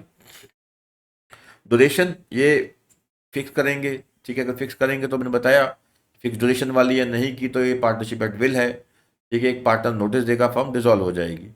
ठीक है जी, अगर पार्टनरशिप फॉर फिक्स ड्यूरेशन भी है पार्टनरशिप फॉर फिक्स ड्यूरेशन भी है, ठीक है, और फिक्स ड्यूरेशन एक्सपायर होने के बाद भी फर्म बंद नहीं की जाती, तो उसके बाद क्या बन जाती है, पार्टनरशिप बाय विल। ठीक है जी, partnership firm continues at the appraisal of partners. Legally a partnership comes in to an end if any partner dies, retires or becomes insolvent. However, if the remaining partners, तो हम बार बार बात कर रहे हैं कि 3 पार्टनर है, एक की डेथ हो गई, एक रिटायर हो गया, कोई बात नहीं। ठीक है, बाकी पार्टनर्स अगर कंटिन्यू करना चाहते हैं कर सकते हैं। ठीक है, under the original firms name the firm will not be dissolve and will continue its business after settling the claim of outgoing partner. और दूसरी बात है, ड्यूरेशन हमने कहा कि जो फिक्स करनी है, फिक्स की हुई है, तो ठीक है, हमें क्या बोलेंगे, पार्टनरशिप फॉर फिक्स ड्यूरेशन। के बाद भी चलती है तो फिर क्या बोलेंगे, पार्टनरशिप एट विल। ठीक है, अगर हमने ड्यूरेशन शुरू से ही नहीं फिक्स की तो शुरू से ही क्या है, वो पार्टनरशिप एट विल। तो कोई भी पार्टनर यहाँ नोटिस देके फर्म को फर्म डिसॉल्व कर सकता है। नेक्स्ट है टाइप्स ऑफ पार्टनरशिप, ये भी हमने बातें कर ली, पार्टनरशिप एट विल। ठीक है, जहाँ पे क्या है कि कोई फिक्स ड्यूरेशन नहीं है, एक नोटिस दिया, फर्म बंद।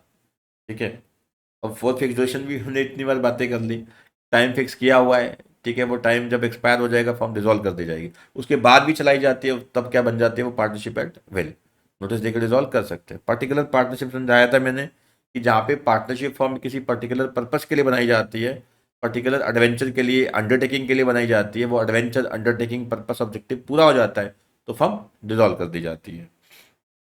ठीक है जी, और जैसे कोई हमने जैसे कोचिंग के लिए फर्म बनाई है, तो ये नहीं कि अभी ये एक बैच पढ़ाया बंद कर दिया तो चलती रहेगी, उसे बोलते हैं जनरल पार्टनरशिप, बोलते हैं जनरल। ठीक है, जो फर्म यूजुअली होती ही जनरल पार्टनरशिप है, ऐसा रेयर होता है कि हाँ भी एक एडवेंचर खत्म होगा तो हम बंद कर देंगे, अगर है तो पार्टनरशिप। और ठीक है, उसे क्या बोलेंगे, पर्टिकुलर पार्टनरशिप। ये फटाफट पढ़ते हैं इसको, पार्टनरशिप एट विल। ठीक है, ये on the will of partner चलती है, यानी किसी भी टाइम नोटिस दे के इंटेंशन की हम बंद करना चाहते हैं, फर्म बंद कर सकते हैं। पर्टिकुलर मैंने बताया किसी पर्टिकुलर एडवेंचर अंडरटेकिंग के लिए बनाई जाती है, और ये अंडरटेकिंग एडवेंचर खत्म, फर्म बंद।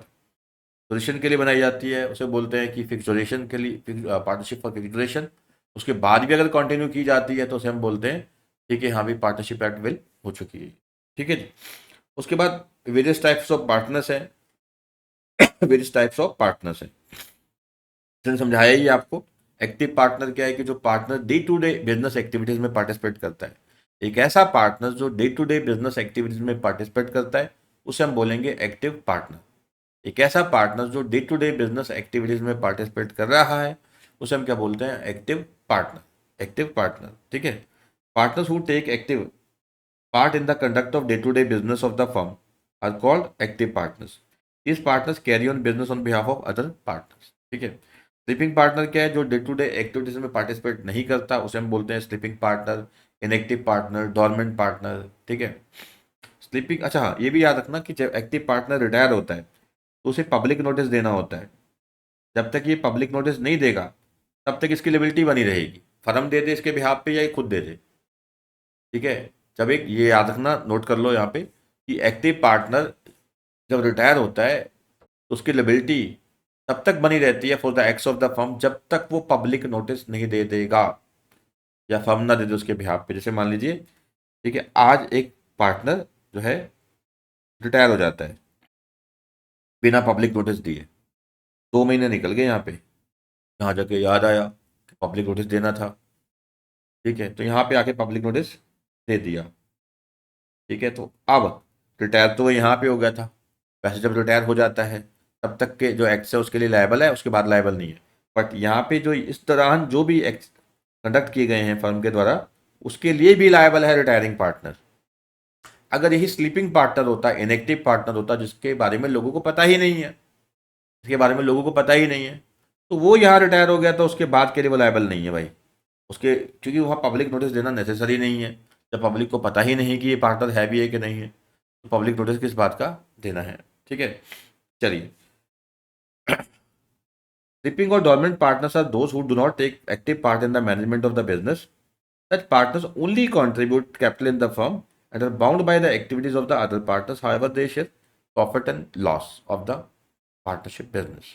ठीक है, तो स्लीपिंग और डॉर्मेंट पार्टनर क्या है कि जो day to day business activities में पार्टिसिपेट नहीं करते, ये केवल कैपिटल कंट्रीब्यूट करते हैं इन द पार्टनरशिप फर्म और प्रॉफिट एंड लॉस में पार्टिसिपेट करते हैं।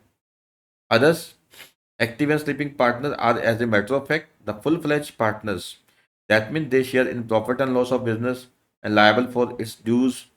However, there are other types of partners also who may be associated with the partnership directly or indirectly. They are not full-fledged partners, such as partners may include the following. कहते देखो, जैसे acting and sleeping partners हैं, ये तो तरह के full fledge partner है, पैसा लगा हुआ है, बिजनेस के बारे में पता है इनको।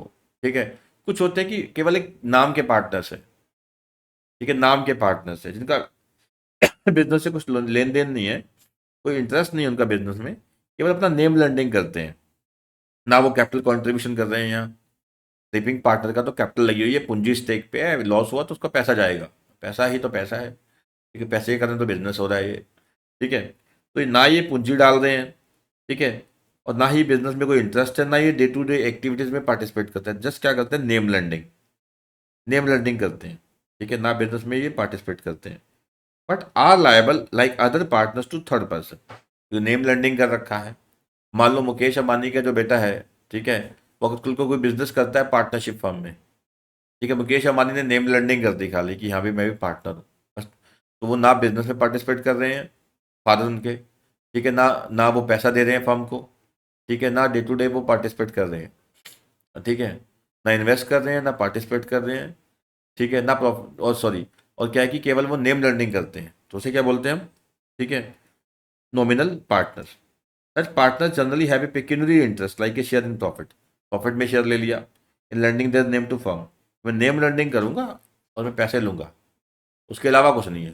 ठीक है, तो कई केसेस में ये होता है कि वो पैसे भी नहीं लेते। However in certain cases they may not have any pecuniary interest in doing so, कुछ पैसा ही नहीं ले रहे। ठीक है, फॉर एग्जाम्पल रिप्यूटेड इंडस्ट्रीज, जैसे मैंने एग्जाम्पल दिया मुकेश अंबानी का, उनका बेटे हैं मान लो, ठीक है, उनको अपना नेम लर्निंग कर दिया उन्होंने, may without any profit motive lend his name to the firm run by his family members. This is called nominal partners. ठीक है, तो यहाँ पे याद रखिएगा नॉमिनल पार्टनर पे क्या है, नो कैपिटल कॉन्ट्रीब्यूशन, कोई कैपिटल कॉन्ट्रीब्यूशन नहीं कर रहे। ठीक है, नो पार्टिसिपेशन इन बिजनेस, कोई बिजनेस पार्टिसिपेशन नहीं कर रहे।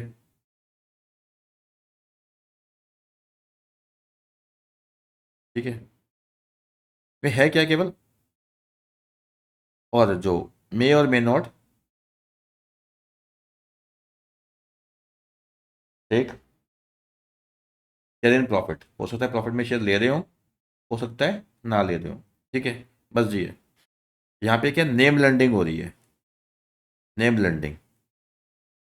ठीक है, यानी कि नेम लैंडिंग है, और हाँ नेम लैंडिंग के कारण ये लायबल है for the activities of the firm. ठीक है, ये 5 पॉइंट है बस, liable for the activities of firm, name land कर रखा है इसलिए। ठीक है जी, सिंपल। चलिए, पार्टनर्स बाय होल्डिंग आउट, ये हमने बात कर ही ली थी कि कोई पार्टनर जब दिखावा करता है कि कोई व्यक्ति को दिखावा करता है कि मैं पार्टनर हूँ, एक्चुअली में वो पार्टनर नहीं है, और बाकी के पार्टनर्स इस फैक्ट को डिनाई भी नहीं करते, तो सामने वाली पार्टी जो उसके दिखावा करने पे डिसीजन ले लेती है, ठीक है, तो इस व्यक्ति को वो लायबल ठहरा सकती है। यानी ये जो व्यक्ति जो दिखावा कर रहा है, अभी हमने पढ़ा ही था, ठीक है, बाय वर्ड्स स्पोकन और रिटर्न, ठीक है, या फिर कंडक्ट करता है इस प्रकार से कि सामने वाला बिलीव कर लेता है कि हाँ भाई ये पार्टनर है, और फर्म को क्रेडिट दे देता है। ठीक है, तो ये पार्टनर क्या है, ये व्यक्ति क्या है कि जिसने खाली दिखावा किया था, एक्चुअल पार्टनर नहीं था, तो बाकी पार्टनर्स के साथ एज ए पार्टनर ये भी लायबल हो जाता है, simple. If a person by his words or conduct holds out to another that he is a partner, he will be prevented from denying. दिखावा कर रहा है कि मैं पार्टनर हूँ, सामने वाले ने दे दिया क्रेडिट फर्म को, अब बाद में ये डिनाई नहीं कर सकता, नहीं नहीं नहीं, मैं तो पार्टनर नहीं हूँ। The person who thus become liable to third parties to pay the debts of the firm known as partner by holding. हम पढ़ के आए हैं पहले स्टार्टिंग में, जिसने जिसने लैंड कर दिया है फर्म को, ये सोच के कि हाँ ये पार्टनर है, ठीक है, तो अब ये पार्टनर, ये व्यक्ति भी क्या है कि एज ए पार्टनर लायबल हो जाएगा। नेक्स्ट क्या है, माइनर के बारे में पढ़ेंगे हम। ठीक है, माइनर क्या है कि एक्चुअली देखो, माइनर जो है, जो 18 साल से कम वाला बंदा है वो क्या है, माइनर है। लेस देन 18 ईयर्स क्या है, माइनर है। अब माइनर को पहली बात तो कहते हैं कि क्या एडमिट किया जा सकता है फर्म में, तो माइनर तो कॉन्ट्रैक्ट ही नहीं कर सकता, एडमिट कैसे करे, क्वेश्चन ये आता है। मोहरी बीबी वर्सेस धर्मोदास वाला केस है। अब मोहरी बीबी वर्सेस धर्मोदास के केस में ये भी था कि कहते हैं कि देखिए, माइनर को कॉन्ट्रैक्ट में एंटर किया जा सकता है for the benefits, for the benefits, उसका बेनिफिट या सामने वाले का बेनिफिट साथ में। तो पार्टनरशिप फर्म को लगता है कि माइनर को डालने से फर्म में बेनिफिट हो जाएगा, ठीक है, तो वो पार्टनर्स उसको बनाया जा सकता है।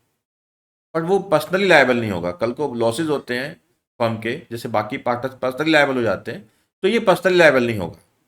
देखिए मान लीजिए आजकल जैसे जो बच्चे हैं, जो 15-15 14 साल के, बहुत ज़्यादा वो टेक्नो सेवी हैं, बहुत नॉलेज है उनको। मान लो एक फादर है, बिजनेस चला रहा है, उसको लगा कि यार उसका बेटा बहुत इंटेलिजेंट है, 16-17 साल का है, ठीक है, 10th कर चुका है, तो बहुत नॉलेज है उसको आईटी की। तो उन्हें से बच्चे को क्या किया, पार्टनर बना लिया फर्म में। ठीक है, फर्क क्या रह जाएगा, अब फादर पार्टनर है, ये भी पार्टनर है, अब फर्क क्या रहेगा, ये कि ठीक है ये पार्टनर है, इसको बनाया गया है, पार्टनर इंडिविजुअल माइनर को पार्टनर बनाया गया for the benefits of partnership, for the benefits of partnership इसको पार्टनर बनाया गया है, for the benefits of partnership इसको पार्टनर बनाया गया है।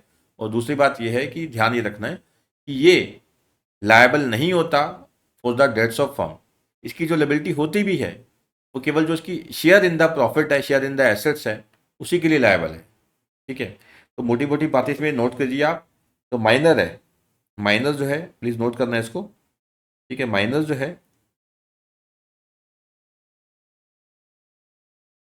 Minor can be admitted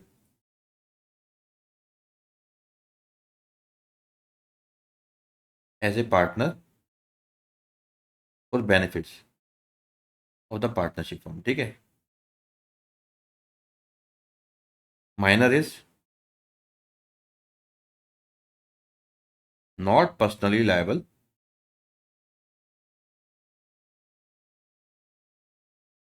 for the debts of firm.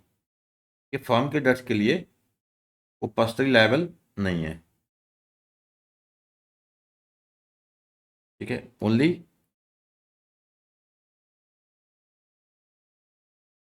Minus shares in profit and assets of the firm. ठीक है, जो उसका फर्म में जो एसेट्स है उसमें जो शेयर है या प्रॉफिट में जो शेयर है वही लायबल है। ठीक है,